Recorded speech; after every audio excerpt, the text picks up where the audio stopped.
When a naughty boy or girl irritates you so much, and then you can't beat him, and he or she finally falls and hurts himself or herself, a little bit.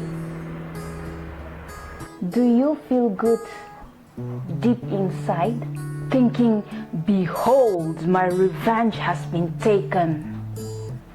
Think about it. William Somerset Maugham, in his short story, The Luncheon, talks about a young man who meets a pretentious woman and remembers the time they had an expensive luncheon, some like 20 years ago at a French restaurant. The narrator in the story says, I met this woman at a play. He goes on to say that she beckoned him, so he went to meet that woman without knowing who that woman was. But someone called out her name, and she looked very different that our narrator wouldn't have recognized her if someone did not call out her name. She talked to the narrator in a very friendly manner. Hey, it's been years since we met.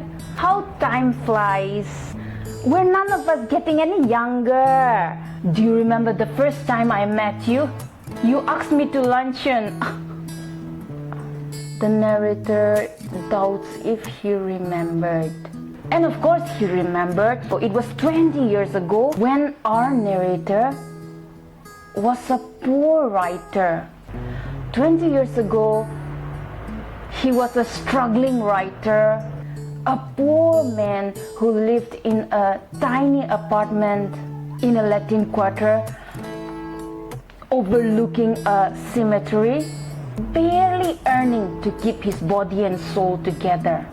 When this woman wrote a letter to him saying, I read your books, they were very good. A writer, out of courtesy, wrote back saying, thank you for liking my book.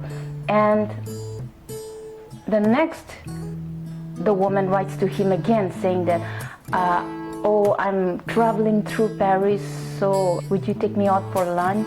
Asking if our narrator would take her out for lunch at Foyots. Now, Foyots is a French restaurant that was very expensive. It was a restaurant where the French senators go to eat. French politicians go to eat there. The narrator tells us that even thinking about going to Foyots restaurant was beyond his league. But he was young, he was a young man, so he was flattered that a lady wanted him to take her out, and he was too young to say no to a woman, so he agreed to take her out and to Foyots restaurant. He checked his money, he had 80 francs, and he estimated that a modest luncheon would not cost him more than 15 francs.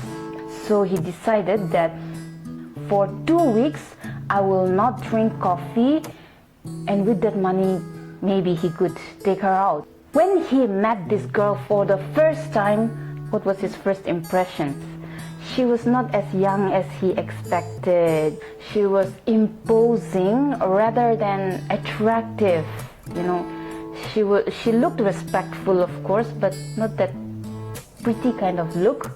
She seemed to be a woman around like 40 years, and when she smiled, she showed too much teeth, more than necessary. And number 5, she was talkative. Taking out a woman to an expensive restaurant for the first time in his life. When they got inside the restaurant, they brought in the bill of fare, the menu, and when he looked at the menu, our narrator was startled because the prices there were more than he expected. It was way more expensive than he had expected. But then the woman said, I never eat anything for luncheon. The narrator said, oh no, don't say that. You must have something. I never eat more than one thing. People these days, they eat too much. But if you insist, maybe a small fish? I wonder if they have any salmon. S-E-L-M-O-N. L is silent, so they call it salmon. The waiter told them that yes, they have the salmon, and asked if they would like to eat anything while the fish is being cooked. No, I never eat more than one thing, unless perhaps they have this caviar. The narrator's heart sank when he heard the word caviar. He knew he could not afford caviar. But you can't tell your guest that, no, I can't afford this, ask something else. That is mean. And for himself, he chose the cheapest item in the menu, that is a mutton chop. The woman said, I think it is unwise of you to eat meat. How can you expect to work after eating meat? I don't believe in overloading my stomach, you know. When asked what they would like to drink, I never drink anything for luncheon. Neither do I, our narrator agreeing to what she said. Except white wine, she said. She continued to say, as though our narrator has not spoken.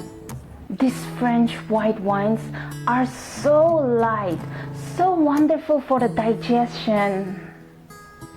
So the narrator said, what would you like? She smiled, showing off her white teeth, saying that my doctor won't let me drink anything except champagne. He ordered half a bottle of champagne for her. My doctor has absolutely forbidden me to drink champagne. And he drank water. She ate the caviar, the salmon, and talked gaily about art and culture. But our narrator could not stop thinking about the payment. When his mutton chop finally arrived, she advised him, why don't you follow my example? Eat only one thing for luncheon. I am going to eat one thing for luncheon, the narrator replied. The waiter came up with the menu again to ask if there was anything they needed. No, I never eat more than one thing for luncheon. Just a bite. I never want more than that. And that too, I just eat, you know, for the sake of conversation. I couldn't possibly eat more than one thing. Unless they have some of those giant asparagus. The narrator says, my heart sank. He had seen those asparagus in the shops, and often his mouth watered at the sight of them. But she was his guest, so he turned to the waiter and asked him, wishing with all his heart that this waiter would say, oh, sorry, we don't have those asparagus. But to his disappointment, a happy smile spread on the face of the waiter. He told them that, yes, we have so large, so splendid, so tender and marvelous asparagus. The narrator ordered them for her. The lady asked, aren't you going to have any? Our narrator said, no, I never eat asparagus. The woman continued to say, I know some people like you don't like asparagus, but the truth is that you spoil your appetite with all the meat that you eat. Panic seized the narrator as they were waiting for the asparagus to be cooked. Forget about how he was going to survive for the rest of the month. The question was, did he carry enough money to pay the bill? The woman continued to talk about this and that, but our narrator was preoccupied in his mind, trying to plan out something, trying to think of an idea, what he would do if his money was not enough. It would be embarrassing if he did not carry enough money and had to borrow from the lady, because he's after all a man. We're talking about those days when society thinks that when a girl and a guy goes out, the guy has to pay for everything.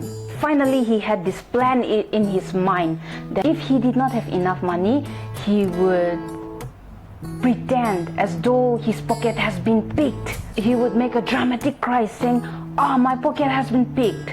And then he would say, I'll go and get the money. In the meantime, keep my watch. Now the narrator made up his mind that if anything happens, that is the plan that I will make use of. When they brought those enormous, juicy and appetizing asparagus, the narrator watched as the lady thrust down those asparagus one by one.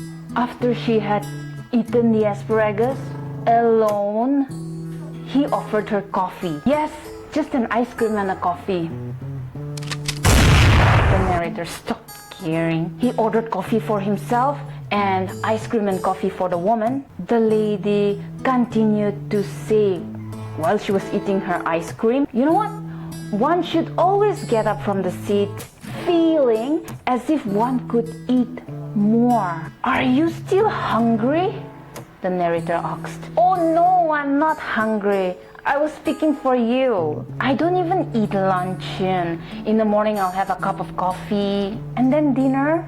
But even if I have luncheon, I eat only one thing. You should also eat only one thing for luncheon. That is my advice to you." Then something terrible happened. Here's something that I need you to remember is that each time something bad is about to happen in the course of their luncheon, you find that the narrator says something. The narrator said, "My heart sank a little when the woman wanted to have caviar and he knew he could not afford them." He says, "I turned a trifle pale when she mentioned white wine and champagne." He also said, "My heart sank when she asked for those giant asparagus." The fourth time he said, "Panic seized me." That was when they were waiting for the asparagus to be cooked, and our narrator is thinking if he even had enough money to pay the bill. Finally, when he had this plan and then he thought everything was going to be okay, something terrible happened. The head waiter in Foyots restaurant came to the customers with a basket of peaches, beautiful and healthy peaches. And peaches were very expensive at that time because it was not in season. The narrator says only God knows how expensive these peaches were going to be. The terrible thing happened when the lady kept talking and talking and talking and absent-mindedly went and took one of the peaches. You see, you filled your stomach with meat, but me, I'm going to enjoy this peach. A lot of meat? My one miserable little mutton chop? He thought to himself. The bill was finally brought in. The narrator looked at the bill and saw that he had just enough money to pay the bill. And 3 francs extra. The narrator paid the bill and gave the 3 francs as tip to the waiter. The lady looked at the 3 francs and looked at him. She must be thinking, "Oh, such a stingy fellow." The narrator says that she may be thinking that it is so mean of me to give just 3 francs to the waiter, but she did not know the fact that after getting out of this restaurant, the narrator had the whole month before him and not a penny in his pocket. While leaving the restaurant and getting a cab, the lady continued to say, "Follow my example. Never eat more than one thing for luncheon." "Oh, I'll do better than that. I'll have nothing for dinner." "Oh, humorist, you're such a funny guy," she told the narrator as she drove away from Foyots restaurant, never to see our narrator again before 20 years.